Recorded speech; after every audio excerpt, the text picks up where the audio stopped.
So we're approaching Hardknott Pass from the Duddon Valley side. This is the stone bridge. Whereas we cross it, this signifies the start of Hardknott Pass. And there you can see the blue sign saying unsuitable for anything but light vehicles. And if it's winter time, please avoid.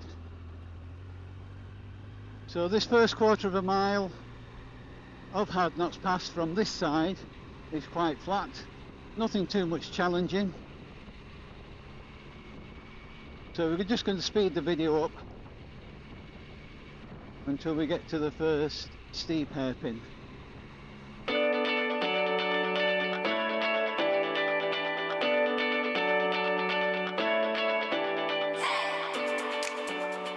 So we're going to slow the video down again now to normal speed. This incline that we're coming to is the steepest on the pass, and it's about 33 degrees.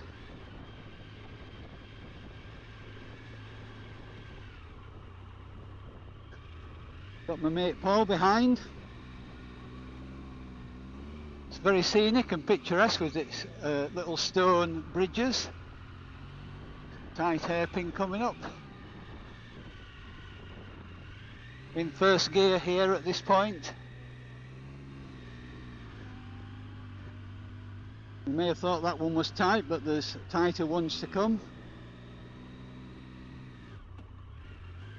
Once saw Harley Davidson stuck on the hairpins here.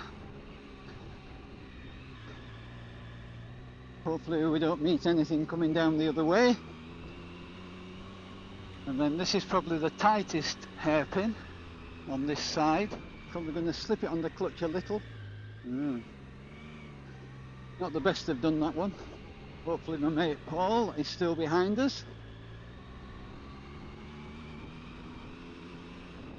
There, that's all the tricky hairpins out the way.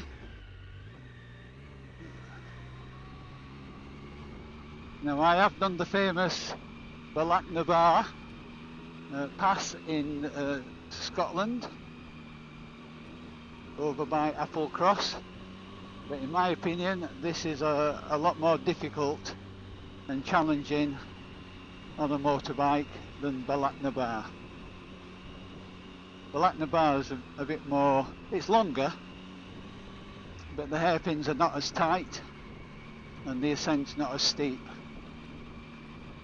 Right, so unfortunately we're stuck behind a car at the moment. Hopefully we'll pull in here to the left. I have done Hardknott Pass in a car, and I must say it was a lot more difficult than doing it on the motorbike.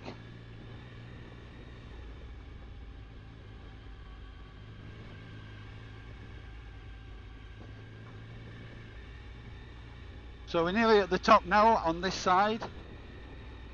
Right, just coming up on the right will be a pile of bricks signifying the summit. And as we come down the other side now,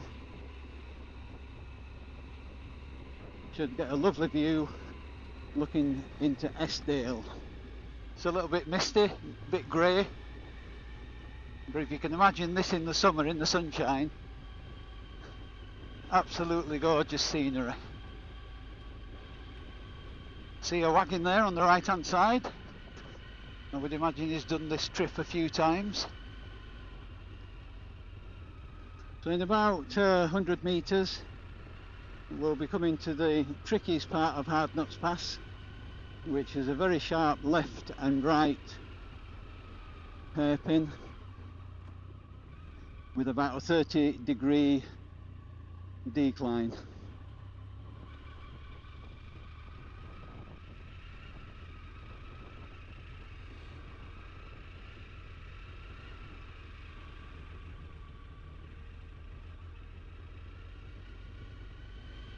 I'd always look down to the left to make sure there's nothing coming up, because I wouldn't want to pass anything on the other side at the same time.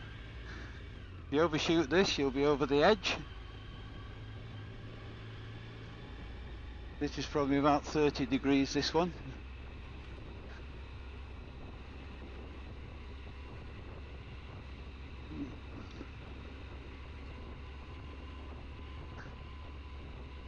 you'll probably get a better feel for the difficulty of that particular part of the Hardknott Pass when we come back on the other way going upwards. So here it is.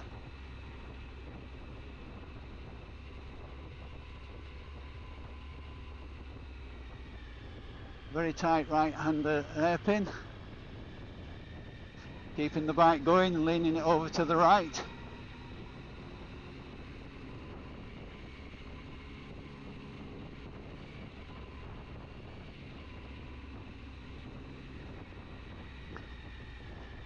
So for the next mile, it's pretty flat, such as this, so we're going to speed the camera on again.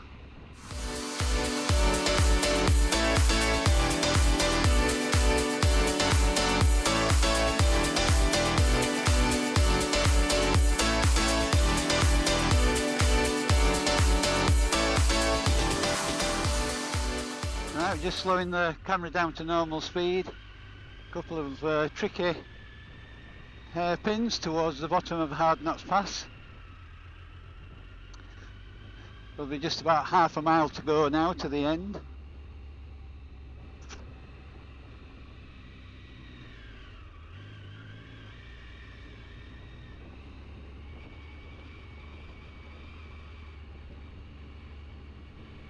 Apparently this was originally a Roman road connecting Roman forts from out there at Ravensglass over here towards Eskdale.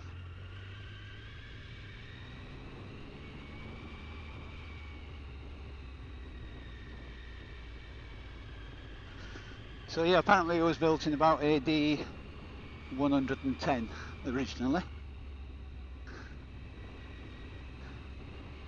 But I think more recently since then it's been used in years gone by farmers getting their cattle across from one side of the pass to the other. And just to my right, although I've never been, apparently there is the remains of a Roman fort. So we're over the cattle grid, just a little wooded area here, and as we turn the corner there'll be a little stone humpback bridge, and that kind of signals the end of the Hardknott Pass run. And as I turn round here you may even see the quintessential telephone box, and that's taken 9 minutes 50 seconds.